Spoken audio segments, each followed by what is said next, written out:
Vamos a viajar a 2014, un año que cambió las reglas del juego en Europa. El mundo observaba cómo la península de Crimea, que era parte de Ucrania, fue ocupada y luego anexada por Rusia. Este movimiento no solo cambió las fronteras, sino que provocó la crisis más grande entre Moscú y Occidente desde la Guerra Fría, y sentó las bases de un conflicto que, como sabemos, sigue muy vivo hoy. Para entender bien qué pasó, vamos a desglosarlo en 5 momentos clave. Primero, veremos por qué Crimea es tan importante estratégicamente. Luego, la chispa que lo encendió todo. Después, cómo se llevó a cabo la toma. Continuaremos con el referéndum y la anexión formal, y terminaremos con las consecuencias globales que todavía nos afectan. Ok, empecemos por lo básico. Antes de meternos en la política y los soldados, es fundamental entender el tablero. ¿Qué tiene este pedazo de tierra en el Mar Negro que lo hace tan valioso? Y es que Crimea nunca ha sido simplemente un lugar de vacaciones.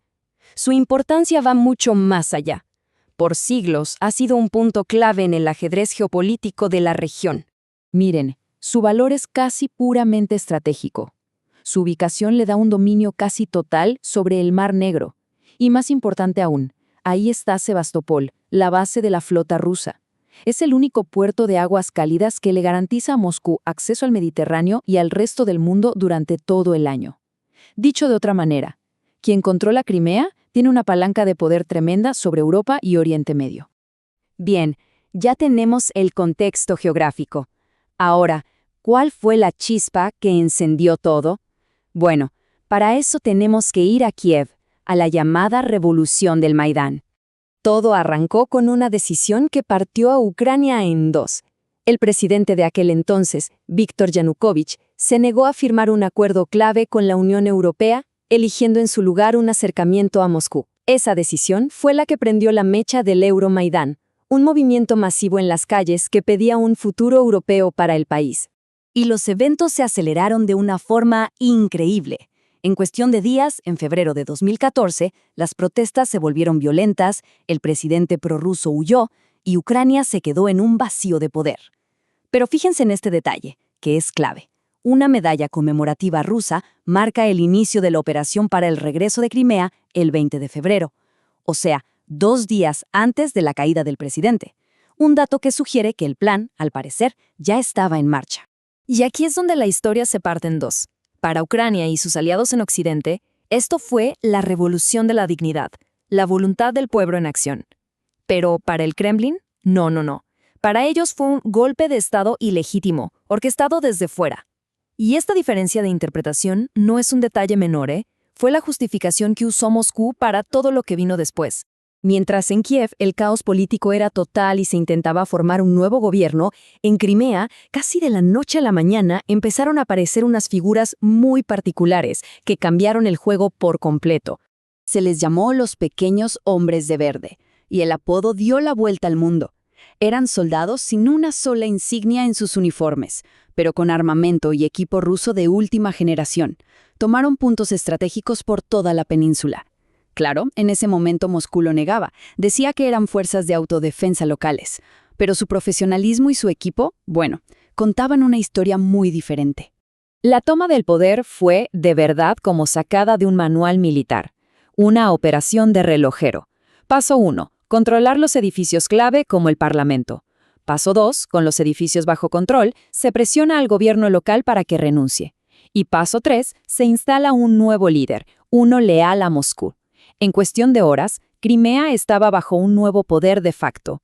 Y si quedaba alguna duda de cómo ocurrió todo, años después, uno de los propios comandantes rusos involucrados lo confirmó sin pelos en la lengua. Esta cita lo dice todo. La votación en el Parlamento de Crimea no fue una decisión libre, para nada. Se hizo literalmente bajo coacción. Bueno, ya tenían el control militar y el control político. ¿Qué faltaba? El barniz de legitimidad. Y para eso, nada como organizar un referéndum a toda prisa. Y así, el 16 de marzo, las nuevas autoridades de Crimea anunciaron un resultado digno de otra era. Un 95.5% a favor de unirse a Rusia. Una cifra tan pero tan aplastante que, lógicamente, hizo que medio mundo levantara una ceja. Y claro, las dudas estaban más que fundadas. Pensemos, el referéndum se hizo con soldados rusos en las calles. Muchísima gente, sobre todo la población tártara de Crimea, lo boicoteó. La ONU y la mayoría de países lo declararon ilegal. Pero quizás la prueba más contundente vino de un lugar inesperado. Un informe filtrado del propio Consejo de Derechos Humanos de Rusia admitía que la participación y el apoyo real fueron mucho menores que las cifras oficiales. Con ese resultado oficial en la mano, todo se movió a una velocidad vertiginosa. El 17 de marzo, Crimea declara su independencia. Y apenas 24 horas después, el 18 de marzo, el presidente Putin ya estaba firmando en el Kremlin el tratado que formalizaba la anexión. Hecho consumado.